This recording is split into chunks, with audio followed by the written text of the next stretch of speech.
they are the galaxy's most elite fighting force, and as the battle against the Empire rages, the X-Wing fighters risk life and machine to protect the Rebel Alliance.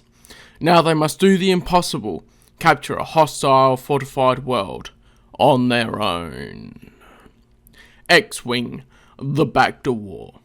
While the Alliance fleet mounts a major campaign against a deadly warlord, Izan Izard has seized control of Thifera, intending to use its precious supply of Bacta to destabilize and destroy the New Republic. It falls to Rogue Squadron, undermanned, deprived of Alliance support, and even of weapons, to oppose Izard's dangerous designs, defeat her powerful complement of Star Destroyers, and free Thifera from her iron rule. But when Izard discovers the squadron's secret base, its ragtag group of pilots must scramble for survival in a winner-take-all battle against Izard's overwhelming and seemingly superior force. Hello there, I'm Callum and welcome to the EU in Review, where I review the Star Wars Expanded Universe as I experience it. And this time I'm finally going back to a novel review with X-Wing, the Bacta War. Finally, after all those comic reviews. Of course, it takes longer for me to read the novels. Duh. But X-Wing the Bacta War is written by Michael A. Stackpole and was released in 1997. And overall, the plot was brilliant. I love this book. That's pretty much the whole thing. I love this book. The pacing was on point, I think. You had some really nice moments that were character building and in between, but then at the same time they didn't linger for too long. There's so many good moments in this. Definitely love it. Like the dialogue, on point, of course. Michael Stackpole, I think, was brilliant at writing the whole thing, because he can describe dogfights really well, and he also spends a lot of time on his actual characters to build them up and give them meaningful scenes, rather than just going, well, they do sort of this in the middle, but then it doesn't. Well, they do this in the middle, but then it doesn't really connect in anywhere, and so I really love how even stuff he's built up in the previous novels comes to a head in this one, with some of the relationships between characters and that sort of thing. It's a really good dynamic between each of the characters as well and their personalities. Continuity, I can't fault the continuity. This is one that's just like perfect, pretty much. Can't fault it at all for anything in this novel. That's the thing, is like maybe a typo once or twice, but that's cool. And in the front, yeah, this isn't a spoiler. There's a dedication to Dennis Lawson, if I can bring that up properly. There's a dedication to Dennis Lawson. Yeah, it's lighting. It's a dedication to Dennis Lawson in the front, which is really cool because he's the actor that played Wedge Antilles. And of course, Wedge features prominently in this book. This book carries on from the previous X-Wing novels, and this really ties off the end of Rogue Squadron, it seems, and the next one is titled Wraith Squadron, so I'm interested to get into that one. It's also really cool how it has some really interesting ideas and really goes into the psychology and really every aspect of the situation that is going on in this book. But to get to my thoughts, which is the meat of it, as I read it, will be the spoiler section. And so, it starts off with Corin doing a bit of self-training with the lightsaber and reminiscing on his ancestry, which she was really setting up more of his motives going forwards. I thought it was really cool how they have that bit of inner conflict throughout the novel as well. That the old man, Jan, on the Lusankia was Jan Dodonna didn't click for me before. So it's interesting how it seems to imply that he was Jan Dodonna, even though it sort of hints that it could have been, but it might not be. And this book starts off with Corin and Mirax already being lovers, which they didn't have them together as lovers in the previous book, but it does make sense that with Corin being away after he was captured on the Lusankia and doing all that stuff, that it sort of jumps right into it, but they are together. It doesn't really have any build up. It's just like they're together now. But yeah, it makes sense when they both had that emotional response of believing the other is dead. It just would have probably been nice, maybe, to read that little bit in between when they meet again and they get together. That sort of thing. It does do a bit of exposition amongst their chatter, but I think it's well integrated with the normal dialogue and it doesn't feel out of place at all. It's quite personal as well between Corin and Mirax in this first chapter. More than I really expected it to allude to, especially with Corin being so morally centered with Erissi in previous books and stuff. I thought that he would spend longer to be so intimate with Mirax. It mentions movie bases, which is cool. They list off bases and connections everywhere, and Talasia from the first X-Wing book. So they got some nice continuity there. It's interesting how it continues the thread of Flori Voru, as I'll call him the protagonist in some chapters, because it continues on with him on Thyfera, and I'll call him the protagonist because he's the protagonist in those chapters where we're reading from his point of view. Even though that's sort of like, well, this is telling the side of the story from this character's point of view, I think he was a protagonist in those sections. And I don't think I noted it in my last book review, but the Zuckrat and the Zoltan corporations are in charge of the Bacta production and they're always fighting over it and that. Sinecures is a new word for me. Apparently it's an office that involved minimal duties. This is in reference to interesting insight Voru gives on the corporations having philosophical inbreeding, which I think is interesting. I like how it goes into some of these really interesting ideas. There's also apparently rumours of Izard being the Emperor's lover. Is this true? Or is this just a rumour? It leaves us to decide. Which is an interesting idea, is like, I think that she probably was if there's a rumour about it, or at least the Emperor had lovers. Because of course we know from the Jedi Prince books that the Emperor did have a son. Now, Jedi Prince being, so the events in it may be different and might not be exactly how his son actually turned out, I think that was actually something that actually happened in one part of the storyline, which is cool. And Boba Fett is mentioned again. So even in these, it definitely shows that people just commonly know that Boba Fett survived the Sarlacc without hitting you over the face going, Boba Fett's alive? Oh, he escaped the Sarlacc. No, we know this. He appeared in Dark Empire and then he's been back ever since then. According to these, and then later on we get the story in Tales of the Bounty Hunters and the Bounty Hunter Wars, which is actually really cool. Yeah. It's just commonplace knowledge with some things. It's like, people go on and on about how they have to make a big deal about some things, and then I'm just like, why are you making a big deal of it? It's just common knowledge. He's back.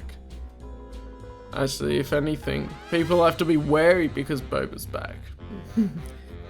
Yeah. Now, I love hearing the ins and outs of the Imperial spies being picked up, and the state that Izard's side is in over in Thyfera, and I love hearing all of the internal politics and everything of that. It mentions the graveyard of Alderaan as a place that is basically a morgue in what's left of Alderaan, and so the location actually connects to a West End Games story, which is actually really cool how it connects even back to the old West End Games RPGs. Of course, they weren't old at the time this book came out. And it's also interesting to hear how different planets treat the dead. There's a nice chapter with Iella feeling the grief from Derek's death, and Corin helping her through that grief, which is really cool. And I like how Winter is taking a larger role in the story here, because of course we have Winter's playing a fairly large role in the Thrawn trilogy and stuff. It brings it all together and everyone has their place in the team, which is awesome. And it's interesting how the Vratics are neither male or female, as they're referred to as they and them. And it also mentions the Cantina fleet again, another connection to the Thrawn trilogy. And it also mentions the Outbound Flight project. I love how there are so many small connections to other stories and things like Western Games, Outbound Flight, the Thrawn trilogy, all packed into this lovely novel. Yes, I will do that. I'm gonna be silly. I've been locked up for too long! It also has the Another Chance, which Wedge said they used to fill in the gaps after Dara 4. So it actually tells us what happened to that, which also connects again to the West End Games Graveyard of Alderaan story. And it's interesting how it's going back to Tatooine and does dig into Gavin's backstory a little bit more in his life on Tatooine. And then it's Star Wars, so it's like always back to Tatooine. It seems like that sometimes, but it makes it an important part of the story, which is good. And they go back to Chalmun's Cantina. Well, that's Corran and Mirax go back there. And it's funny how it all goes full circle back to where Star Wars began. On Tatooine, in Chalmun's Cantina. It's cool. Really cool how they encounter Booster Tarek, and the confrontation happens, because of course Booster is Mirax's dad, and Corran is Mirax's lover now. It's like, oh, he does not approve because of Booster and Halcyon's rivalry, and whatever grudge was left over there. And that's a really cool thread that runs throughout the whole thing. It's interesting how it makes Corran think of his father, and it starts to lead him on the path of letting the negative thoughts surrounding just thinking of his father go. And it mentions Rishi, which first appears in Dark Force Rising. Wedge and Ural also rent out a YT-1300 freighter. And of course, that is the same model as the Millennium Falcon. On page 63, they say about the station being compact, and Tycho says it's probably to cause stormtroopers trouble. And I was wondering if that was a little nod to the stormtrooper hitting his head in A New Hope. Because the station's being compact and having small doorways, and that they'd hit their heads and have trouble with it. Tycho mentions a meal out of Tauntaun meat that Wedge tried to cook on Hoth. And I thought this may be a little connection to the old Marvel issue Hoth stuff, when Wedge was stranded on Hoth for a time, which was really cool. It's interesting how the gear in the end just seems to fall into their laps, from the people agreeing with their decision and the politics of the New Republic working in their favour and people finagling and all that. So, yes, very convenient that all happened. And it's cool how the X-Wings are now getting custom paint jobs for each person, which I think is awesome. It gives more individuality to it as well. And it's cool how Wedge's father was going to start a business of his own, so he uses the colours his father was going to use for the logo of his business. Page 69, it mentions that the material Huff sold them was Eidolon material. Now I wondered if that's a connection more for SWTOR to this, to the Eidolon in the Bounty Hunter storyline, even just with the name drop, a little bit of a connection there. Well, it's interesting how Elsko Laurel and Sixtus Quinn must be people from the X-Wing comics, because of course the X-Wing comics take place before these novels, and so they return for this novel. And it's interesting how it makes Corran a pirate, which goes against his Corsair instincts and actually challenges him to be able to grow as a character, which is really cool. And I like the detail, even like there's a countdown for the reversion to real space. I love the little detail and just reading the little bits that just make everything fall into place and go, yes, this is the detail I love in my world. There's a character named Fark Court, which is introduced. Funny name. I just realised you turn it around and he becomes Fork Cart. You swap out the middles of him and he's Fork Cart. Also the planet of Helenet. And it's interesting how the people that live there want to make it a utopia. And ichthyoculture is actually a new word to me as well. It means the study of fish. It's interesting to hear about the virus on Helen, it mutating too fast for a vaccine, but not really lethal other than people eat more and it stresses food reserves, which of course causes a problem when they're just starting up.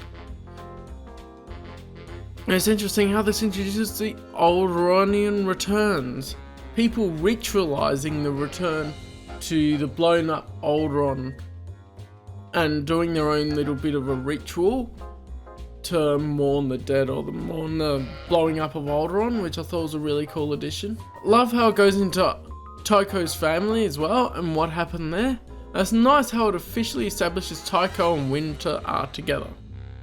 It's sort of been something in the background for a while, and then it goes, well, they're together now, which is cool. And again, like the last book, Izard's analysis are brilliant. And even her self-analysis is brilliant. She really knows how to see a situation for what it is. Really awesome. And it's nice how Booster Terric will open up the space station for trade, which presents its own problems, but at the same time it's a good cover as well. And I find it very interesting how Luke is sending info on Jedi to Corran, and it's all tailored just for Corran, so it doesn't bore Corran, and he's actually interested in reading it. It's very clever what Luke does there, and it shows some of Luke's intelligence and growth as a teacher as well, that he's sending just that stuff. And it's cool how Corran disguises the lightsaber as a hydro spanner, and I like the detail in explaining the Vitex architecture showcases the natural beauty of the world versus trying to supplant and surpass it, like a lot of the Imperial architecture. And there was a funny, brilliant moment where Corran fails the mind trick spectacularly. And you just gotta go, this is what it's about. This is like, characters have flaws. They're not gonna get it right on the first go round. Even Luke didn't with the mind trick. You just read Rebel Force and he fails there too. That's great. It's interesting how Corran nearly died, but it appears the Broad Jace didn't actually die. They reported the news of his death and then he came back and it's like, okay, they're bringing him back after thinking he's dead. Nice reference back to the Krytos epidemic, of course, in the last book. And there's a cool conversation between Taldira and Wedge. And there's a nice name for the uglies that the Twi'leks fly. The Cherdaki, which translates to Death Seed. There's a TIE cockpit with X-Wing wings. And I look forward to seeing them in action. Of course, see them as in, I imagine them when they're described and that. It's really cool when it does get to that. Riv Shell dies, the Shistavinin, leaving a place open. And you go, I wonder. Just after meeting the Twi'leks, he dies. Oh, who's going to take his place? Yes. Nice paragraph at the start of page 118. That realization sobered Corran and gave him a clarity of mind that allowed him to go back over what he had done at the spaceport. His two mistakes were very clear and gnawed at him. I should have known better. I'm not a Jedi. Trying to use Jedi methods without proper training is stupid, as I found out. I'm as bad as wannabe police, a Jedi vigilante. If Jedi techniques were just parlor tricks and illusions, the Emperor wouldn't have hunted all the Jedi down and had them destroyed. If these abilities are that dangerous, they shouldn't be used without proper training. Love Corran. That was Corran's thoughts and everything, so yeah. It's nice how Corran reflects on his mistakes, as well as how much more potent the Bacta by the Varakan is, which is really cool. And Broad Jace did fake his own death, which is interesting to know. I was interested to know why, and they sort of explain it throughout, and it's really cool. And I like how Captain Convarian as another villain is introduced and connected back to Dara 4 and the Hoth battles. And it's interesting that they're targeting Aaron Dlaret, which is Arisi's father. And the infiltration mission is great to read. And I like how Ayala thinks of an idea so as not to immediately kill him and have a greater effect on their forces. I love how it switches to Erisi's viewpoint, because of course, the last we knew of her, she disappeared with the Lusankya. And now we're back to seeing her on Thyfera, and interesting to read from her viewpoint on what's happening. And the funny thing is, she even thinks X-Wings are superior, even when she's back with the Imperials and flying TIEs. So, fun facts. X-Wing, you can take someone out of Rogue Squadron, but you'll never take the Rogue Squadron out of them. At least that penchant for wanting X-Wings. Gavin was on Helenet when she attacked, so it's cool to see both point of views sort of going side by side. And Gavin's R2 unit, he nicknamed Jawa Swag, which I thought was funny. There's a mole miner, which is a reference back to the mole miners that Lando had in the Thrawn trilogy. And it's really cool how it switches from both perspectives on Helenet, and it has Gavin and Erisi speaking at the end. It's really cool, that part. And it's nice how they go into more of the commanders of Izard's forces and start explaining more of how they're built, like you got the captains of the Star Destroyers and some of the officers in that. Page 167 though, I noticed a typo. Lusanka instead of Lusankya. Missing the Y, so interesting. And it's interesting how Uru has examiners or observers that come, and then once they come and observe him, that's part of his character growth and development, where he gets a greater place of honour in the gang, which is awesome. A nice quote that applies to all of the EU is on page 169. One more thing to learn about, which is why this galaxy will never be dull. And put that one down. One more thing to learn about, which is why this galaxy will never be dull. Cool how Wedge has Gans in his attack group, and they fly modified TIE bombers. And the mission to, hopefully I pronounce this right, Kretu 5, QRETU, is really cool as it makes Wedge be confronted by the grey areas of morality. He had to cause some loss of innocent life to hit Izard, and it eats away at him. I like how it explores those themes as well. It's cool how it has Talon Card appearing, Thrawn trilogy character coming back again. And it's really cool the little detail of even the rare wine he has that was being made by Quarren and not the Moncal people. And introduces Melina Karnas as part of Card's operation, which I think must be whoever replaced Mara Jade at this time, because Mara Jade obviously splintered off and did her other thing. There's a Supreme Warlord Hask and High Admiral Pterodox mentioned. Both appear first in the novel Darksaber, which is cool. And of course, the one new person from Card's operation from the Thrawn trilogy, Melina Karnas, is a spy. When they started mentioning a spy in Card's operation, I'm just like, it must be her. The others we know from other stories, and I'm like, yeah, got it. It's also very interesting how Izard has an interdicted cruiser from Supreme Warlord Hask that she loaned and that. It was really cool how she tried to play that game. And it's interesting how the Valiant appeared, thinking that Tycho was the another chance because he was using the transponder code. And yeah, the Valiant being the extra edge they needed an overrunning war cruiser. Another really cool battle with high stakes but surprisingly little losses for Rogue Squadron, given Wedge's tactics and the Valiant. It almost seemed like they should lose some more people thinking back on it, but at the same time it's a brilliant read and they explain the way that they win very brilliantly, and I don't see a fault in the way that they win. It's just almost like a lot of them do survive. Now, the Corruptor was taken out, one of Izard's 4 ships.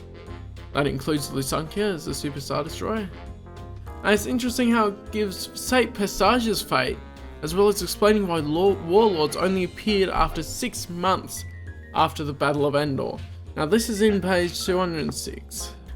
Nearly as Corran knew, Pterodactyl's history was not unique. A few brave individuals declared themselves warlords as soon as they heard of the Emperor's death, but many of the others, especially those in the military, remained loyal to the Empire.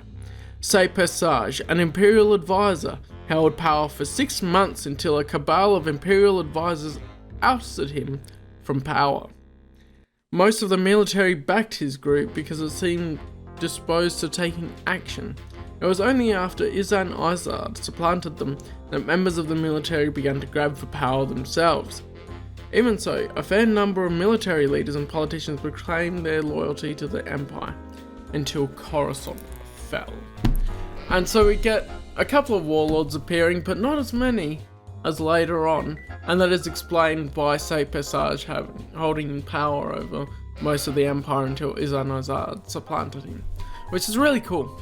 I like how Corran's suspicion is an aftermath on him not picking up that Irisi was a spy. Though he questions like, would I pick up a spy if someone was a spy?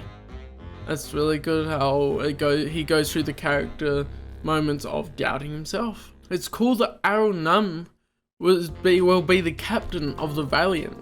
So she was in Rogue Squadron obviously, and now she's moving on up. And it's nice how Card already figured out that Melina was a spy. And there's a Sith Lamvarok mentioned in this book, and it first appears in this book, which is interesting. And the bargaining, again, is a joy to read, especially between Booster and Talon Card, because they're both pretty much as good as each other and they have to work out exactly how they haggle down to exactly what they want. And it's interesting reading as well more about the Vratics with the architecture, lifestyle and art. Great to have those details. And the Ashen, that is a specific subsection of Vratics, sharpen their claws and paint themselves black, which I think that looks pretty awesome in my head. It's also cool how healing is such a big part of the culture that choosing to be a warrior is a solemn decision. I love how it's a big cultural thing for them. It's nice how it has Isla still dealing with Derek's death in her own way. Like, they spend enough time on her still mourning his death and having to move past it, and then they have more action. Also, her observations of the Vratics are interesting to read, along with the Home Defense Force dressed up in Stormtrooper armor for the attack on the village, so that the people would blame the Stormtroopers more than the Home Defense Force, which is interesting. Very interesting. I love the dynamics there. And Elskull comments that the Empire learnt from Endor with changing their armor color, so they actually blend in more rather than standing out being big white blobs that would get attacked by Ewoks. Isla's a surprisingly good shot, I thought. And it's interesting how we follow her get shot and then saved by one of the Black Claws as the Ashen Vratics rebels are cool. The ones that sharpen their claws and paint themselves black, it's really cool. Of course, Black Claws, they sharpen the claws and paint themselves black. And it's cool how it introduces Say Yonka, which is the captain of the Avarice, one of Izard's Star Destroyers, and it starts delving into more of the type of character he is, and how he wants to defy Izard. And I was like, I bet this will be a turning point later. He also has a droid called Poe. But I think it's interesting how Yonka has a secret affair going on between him and Ailin Jandy. And there's a cool quote on page 244. If one is to dress for death, is blood red ever a wrong choice? It's cool how his intro ties in with the next step of the rogues' plans. And I like that each time the rogues step up their plan, the next Star Destroyer captain is introduced in one of the chapters, and then it goes into the perspective of what's going on at that time on Izard's side. It's really cool. And I like how they do have a plan to deal with Izard finding the base, and they could pick the trap that they set, which is cool. I love how Corran and Booster start fighting. I love this dynamic between them. And then Wedge comes in as a neutral party to mediate, and he just goes, "Stop that, you're being silly," basically. No, he does, not exactly, but I like to think that he does. And then Corin goes, "Oh yeah, I realised that he made things personal and that he can change the way he acts towards Booster and the others by making it more just about business than making it personal. That he thought the rivalry between Halcyon, his father, and Booster was personal when it's merely a business rivalry. Because of course, Corsac versus smuggling." And I love how Hal left Corin a message inside Whistler for just the right circumstances, and he still decides not to listen to it. So I'm interested to see if it appears later on in the series. It probably will.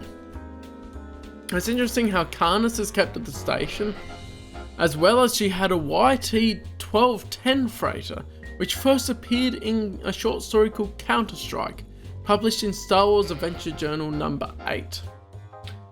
And she uses a capsule from a stripped down probe droid, basically, and she drops it in the system to get the data out of Voru, and it just pings the data out so it won't be detected, in a way that won't be detected. And we get her point of view throughout it, which I think is interesting to drop into her point of view for a little bit. And the beautiful moment came next. Corin asking Mirax to marry him. I was like, "Yes, Corin, do it!" And he did it, and I was like, "Yeah, they did it." It intros Joak Drisso, who is the captain of the Lusankia, the next part of this plan, like I said. And he raises some good concerns about sending both the Virulence and the Lusankia to attack the station on Yagdul. And on page 281 there's a typo. It says "when you'll return" instead of "when you return." And I love how Ayla outlines the reason for putting Izard on trial compared to just killing her outright. It's nice. Drisso thinking of what he would have done and of Izard's short-sightedness, how the Iceheart Empire could unite the warlords, as he's dreaming about, and everything, is cool. And I like those insights into characters where they're like, I don't actually believe what Izard's doing is the correct way. I am imagining that she could have done so much better if she wasn't so short-sighted and focused on this group of rebel scum. She could have united the warlords, which would be really interesting to read an Infinity story where she actually does, because the New Republic will be screwed, I reckon. It's really interesting how the trap is sprung on the Lysankia, but the Virulence actually interposes itself, and then it also has his side piece that basically is the captain of the Virulence. And it's a really cool dynamic there. And it's really interesting how it ends up, because the trap is sprung on the Lysankia at the station, but then the Virulence interposes itself and sacrifices itself to save the Super Star Destroyer Lysankia. And that actually is foreshadowed when you look back at it, when Izard pulls, I forget her name now, the captain of the Virulence is female, pulls her close and goes, I expect you to do it, to sacrifice yourself before the Lysankia is destroyed. Brilliant how Izard just influences people so thoroughly. It's really cool how Drisso is tricked back to Thyfera, and then Sayonka appears with the Freedom, which is his Star Destroyer. And it's great to see Orals being an awesome pilot. It's actually a lot improved from the previous novels. And it's interesting how Izard took Voru's shuttle and stole it to escape, while Voru was trying to escape as well, of course. I love how the missiles on the freighters are linked with the X-Wing targeting systems. Really cool idea. And it was revealed that the sensors were put on the station to fake all of the missile logs to make the Lysankia feel like it's trapped. It didn't actually have that many missiles at him. but they tricked him. They pulled a sneaky on him, and I love that. They're using their heads rather than the Imperials that trust their senses too much. I also love the dynamic between Elskar and Isla that develops throughout the novel. It's amazing, I thought, how tough the Lusankya is as a superstar destroyer. It takes so much of a beating and they're like, we're still going to the end! Until finally, Pash Kraken comes back with the captured Virulence. Because, of course, the New Republic caught wind of what was happening with the Virulence at the station at Yagdul and helped convince the Virulence to surrender. The Orisi and Corran dogfight is great, I really liked it, and it's interesting how Drisso was taken out by Warrowan, his own second in command, as he was going mad near the end, just like, round the planet, we can't let these rebels win, and he's just like, dude, that's just stupid, we gotta surrender, we've already lost. And Izard's last moments, at least, the shuttle blew up with Izard on it, because of course, one of the later novels, I haven't read them yet, so I don't know the spoilers. One of the later novels is titled Izard's Revenge.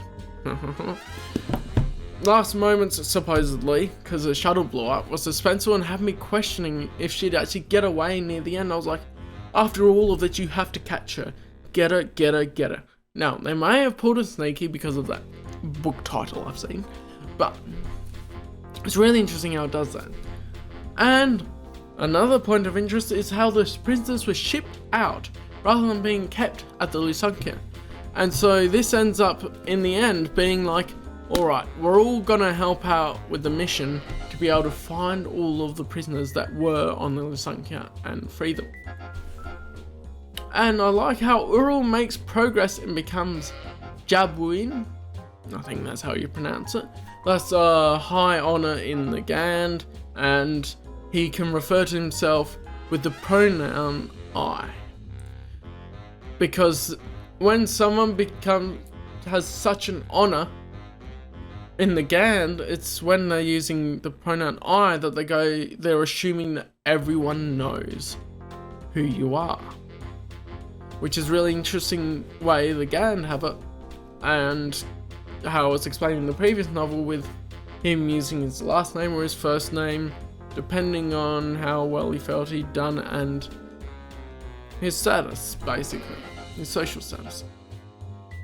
Now it's interesting, the Booster and Talon Card have allied in the end, and the whole bargaining with General Kraken near the end is fun. And especially because Mirax drops the marriage bomb on Booster in the middle of their bargaining. She's like, yeah, so Wedge married us and we didn't tell anyone about it. And he's like, what? You did what with that Corsac boy? Basically. And of course they said they're gonna have a proper marriage afterwards, but they wanted to get married like that so that they could actually get married and not have such interference. It's also interesting how Nawara Ven was hit by a micrometeorite in the leg. And the most interesting part of that is that he wasn't as compatible for a prosthetic to be able to fly the X-Wings, and so the prosthetic actually doesn't work as good on him as it would on other people. So he becomes the Exo as Taldira fills his spot in Rogue Squadron. And there's a brilliant speech from Wedge at the end. So overall, brilliant book, couple of typos, some things, but mostly it just gives such awesome depth to everything. Every scene is like really interesting. Love this. It has the right amount of balance between the not so action moments and building up to the action moments, and then putting a bit more of a time frame when Izard ramps it up for the rebels, as I'll call them, the pirates now, I guess technically, Rogue Squadron. keen to read the next book, Wraith Squadron, and then of course I'll be returning to more comic reviews as they're easier to read. So thank you guys so much for watching this video. What do you think of X-Wing, the Bacta War? Interested in hearing your thoughts below? Always happy to chat about the EU. And I'll see you in the next video. Over.